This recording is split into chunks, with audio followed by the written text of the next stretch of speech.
Shalom, salam damai sejahtera, Bapak Ibu, Saudara dan Saudariku seiman. Senang berjumpa kembali dengan Anda dalam permenungan harian Sabda Tuhan, Embun Sabda, Selasa 21 September 2021 pada Pesta Santo Matius, Rasul dan penulis Injil. Semoga Anda semua dalam keadaan sehat walafiat, tetap semangat, tetap tersenyum, dan tetap berpengharapan pada Tuhan kita Yesus Kristus. Anda selalu dalam lindungan kasih Tuhan. Buat yang sakit, dalam nama Tuhan Yesus, Anda sembuh. Saudara dan saudariku yang terkasih dalam Kristus, hari ini gereja mengajak kita di hari Pesta Santo Matius Rasul untuk merenungkan bacaan pertama yang diambil dari surat Rasul Paulus kepada jemaat di Efesus bab 4 ayat 1 sampai 7, dilanjutkan ayat 11 sampai 13. Di sana Rasul Paulus menegaskan kepada jemaat di Efesus soal panggilan yang dianugerahi Tuhan kepada masing-masing mereka. Ada yang dianugerahi menjadi rasul, ada yang menjadi pewarta Injil, dan dia nasihati mereka supaya mereka hidup sesuai dengan panggilannya. Dan penting untuk diingat bahwa harus selalu memiliki sikap-sikap seperti rendah hati, lemah lembut, sabar, selalu menunjukkan kasih, dan hidup saling membantu. Hidup dalam satu tubuh dan satu roh, dalam satu Tuhan, satu iman, satu baptisan, satu Allah, dan untuk itu bagikan kasih karunia yang sudah juga diterima dari Tuhan Yesus Kristus. Sedangkan dalam bacaan Injil kita akan dengar Injil Matius bab 9 ayat 9 sampai 13, kisah tentang panggilan Santo Matius, Rasul dan penulis Injil. Saudara dan saudariku yang terkasih dalam Kristus, pada hari Pesta Santo Matius ini saya ajak kita untuk memfokuskan pada bacaan Injil. Saya ajak kita merenungkan Tuhan menginginkan belas kasihan.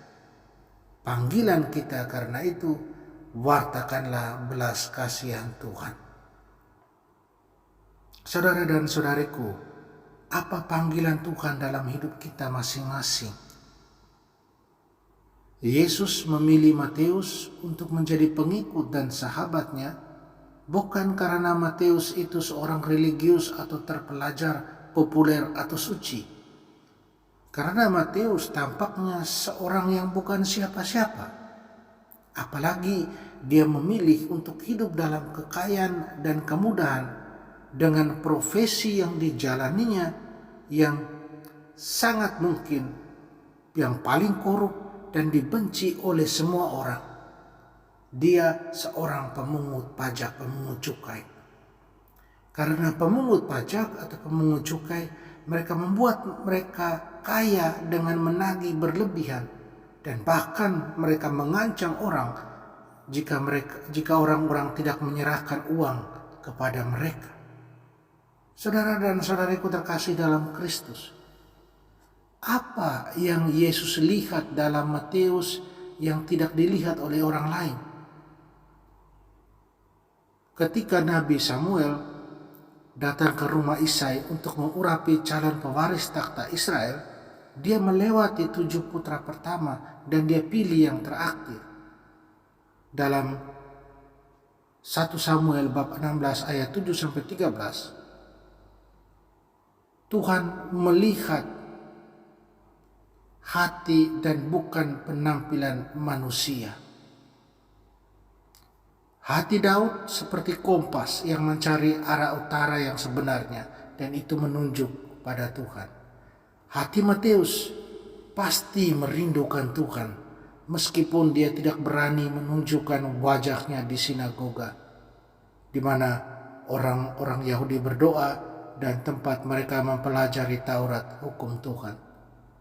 Ketika Yesus melihat Matius duduk di kantor pajaknya, di kantor bea cukai, dan sedang bekerja seperti biasanya, yaitu menghitung keuntungan buat diri, Yesus hanya mengucapkan dua kata, ikutilah aku.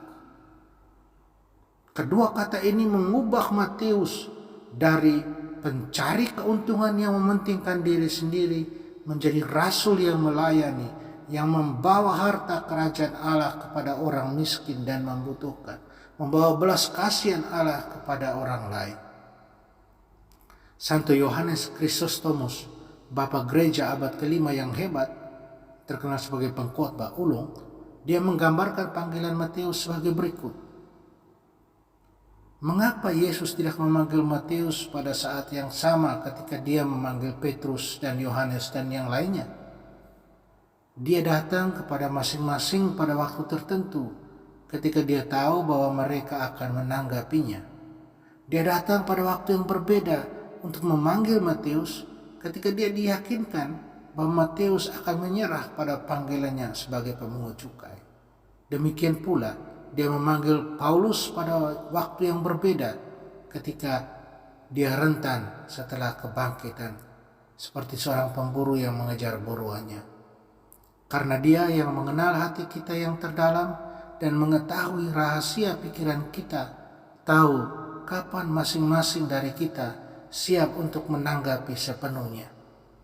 Oleh karena itu, dia tidak memanggil mereka semua bersama-sama pada awalnya, ketika Matius masih dalam kondisi yang keras. Sebaliknya, hanya setelah mujizat yang tak terhitung jumlahnya, setelah ketenarannya menyebar keluar daerah, dia kemudian memanggil Matius. Dia tahu Matius telah dilunakkan untuk merespon dengan penuh.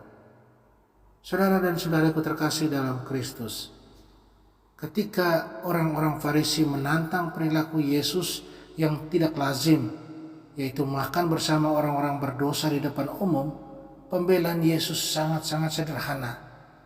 Seorang dokter tidak perlu mengunjungi orang sehat, sebaliknya ia pergi kepada mereka yang sakit. Yesus juga mencari mereka yang paling membutuhkan.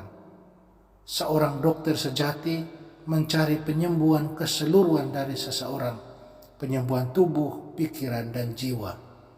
Yesus, dia datang sebagai tabib ilahi dan gembala yang baik untuk merawat umatnya dan memulihkan mereka pada keutuhan hidup. Sebaliknya, kaum ortodoks, para pemimpin agama saat itu, begitu sibuk dengan praktik agama mereka sendiri sehingga mereka lalai membantu orang-orang yang membutuhkan perawatan spiritual, membutuhkan belas kasihan. Pengertian keagamaan mereka sangat egois karena mereka tidak mau berurusan dengan orang yang tidak seperti diri mereka sendiri. Tetapi Yesus, dia menyatakan misinya dengan tegas. Aku datang bukan untuk memanggil orang benar, tetapi untuk memanggil orang berdosa. Ironisnya, saudara dan saudariku, kaum ortodoks, para pemimpin agama, pada saat itu mereka juga membutuhkan perawatan spiritual. Mereka butuhkan belas kasihan Tuhan, sama seperti dengan orang-orang yang mereka hina. Karena semua orang telah berbuat dosa dan telah kehilangan kemuliaan Allah. Saudara dan saudariku terkasih, lebih dari satu kali Yesus mengutip perkataan Nabi Hosea, karena aku menginginkan belas kasihan dan bukan korban. Hosea bab 6 ayat 6. Apakah kita berterima kasih kepada Tuhan Yesus atas belas kasihan besar yang telah Dia tunjukkan kepada kita masing-masing? Dan apakah kita juga menunjukkan belas kasihan kepada sesama kita? Saudara dan saudariku, Tuhan sudah memanggil kita masing-masing dengan mengangkat kita kembali kepada derajat kita yang luhur sebagai gambar dan rupa Allah, dengan penebusan kita dari dosa. Belas kasihannya dianugerahkan pada kita, maka panggilan kita adalah juga sama, menyalurkan dan mewartakan belas kasihan Allah itu. Semoga dengan berkat kuasa Tuhan dan dengan doa Santo Matius kita dimampukan. Amin. Mari kita mohon kekuatan dari Tuhan, kita berdoa. Tuhan Yesus, Juru Selamat kami, biarkan kami sekarang datang kepadamu. Hati kami dingin, Tuhan, hangatkan dengan kasih-Mu. Hati kami berdosa, bersihkan dengan darah-Mu yang suci. Hati kami lemah, kuatkan dengan roh sukacita dari-Mu. Hati kami kosong, isilah dengan hadirat ilahi-Mu. Tuhan Yesus, hati kami adalah milik-Mu. Milikilah selalu hati kami dan hanya untuk diri-Mu sendiri. Amin. Mari kita mohon berkat Tuhan, Tuhan sertamu dan sertamu juga. Kita sekalian, semua orang yang kita sayangi dan kasih, segala usaha, rencana dan kerja kita dilindungi, dibimbing dan diberkati Allah yang Maha Kuasa, Bapa dan Putra dan Roh Kudus. Amin.